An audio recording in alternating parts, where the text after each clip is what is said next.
Holy crap, I was so tired. The business meeting had dragged on much longer than I expected, and now I was driving, fighting to stay awake. The headlights illuminated a small gas station in the distance, the only point of light in the middle of nowhere. I decided to stop. I needed coffee, to stretch my legs, and maybe shake off the feeling that something was wrong. When I pulled into the gas station, the place was deserted except for an old car parked by one of the pumps. I got out of the car, feeling the cold night air. The smell of gasoline was strong, familiar, and somehow comforting. I started filling the tank, but then I felt it, the chill. I looked around and my eyes fixed on a figure, a man standing in the darkness, partially lit by the light. He was watching me, his eyes gleaming with an insane intensity. He wore worn-out clothes, and his face bore a sinister, almost malevolent expression. A macabre smile formed on his lips. I tried to ignore him, focusing on finishing up with the car. I grabbed a quick coffee from the convenience store, trying to forget about the crazy guy outside. I paid quickly, without exchanging words with the cashier, and went back to the car. When I started the car and was leaving the station, I glanced at the man one last time. He hadn't moved, but his eyes followed me, penetrating, filling me with an irrational fear. As I got back on the deserted road, the relief I expected didn't come. Instead, it felt like something had changed. The silence of the night now felt heavier. I tried to push away disturbing thoughts, convincing myself it was just fatigue playing tricks on my mind. The desert silence was now a constant torment.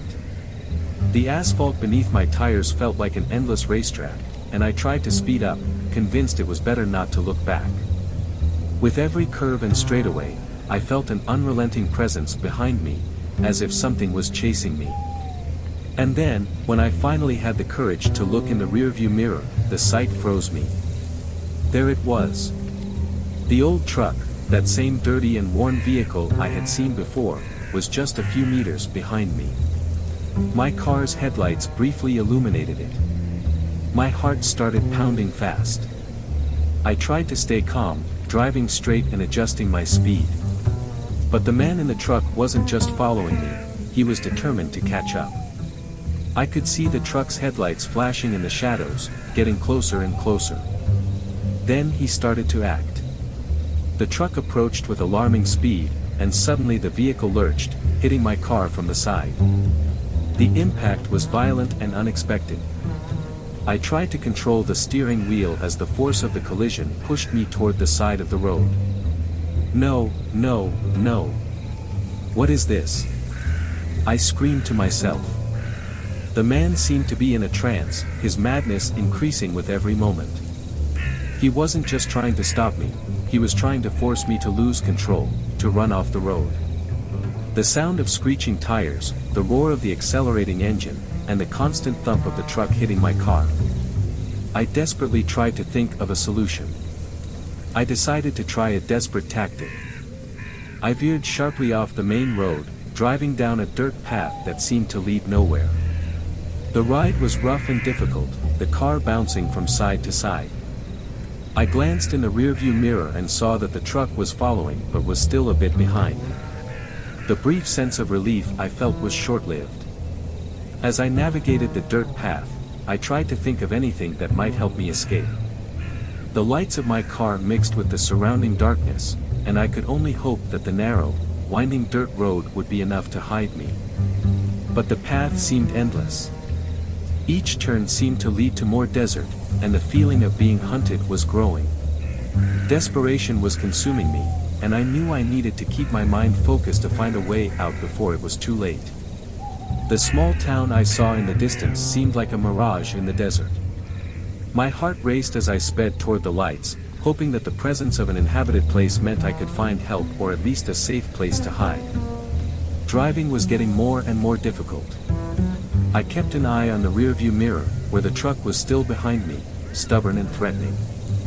When I finally reached the edge of the town, the streets were silent, the old buildings, and the faintly flickering lights were a familiar sight.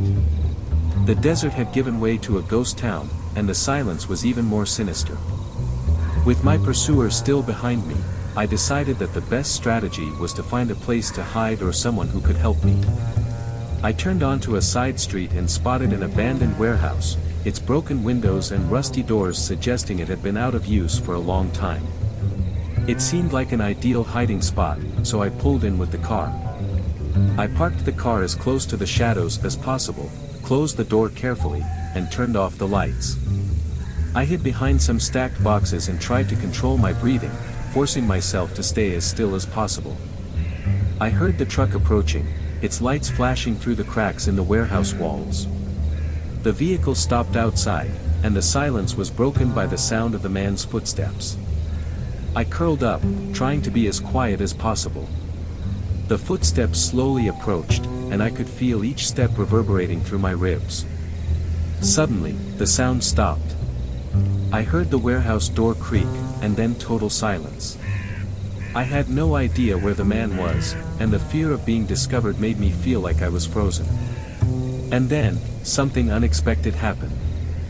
The silence was broken by a strange noise, a sound of metal scraping against metal. I peeked through the crack in the boxes and saw a shadow moving in the dim light. The figure of the man appeared at the warehouse entrance, but something was different. He wasn't alone. There were other women, dressed similarly, entering behind him. I realized with chilling clarity that what I was facing wasn't just a chase, but something much more sinister. The strange women began to spread out through the warehouse. I waited until they were more spread out, and with a quick and silent move, I headed toward the back exit of the warehouse. When I finally reached the opposite door, I pushed it with all my strength and stepped out into the cold night. I didn't give myself the luxury of looking back. Instead, I ran with all my strength toward the city. The city seemed to offer a chance to escape. I needed to find help, I needed to find a safe place. I would do whatever it took to survive. I found an old motorcycle with the keys in the ignition. I managed to start it and get out of there.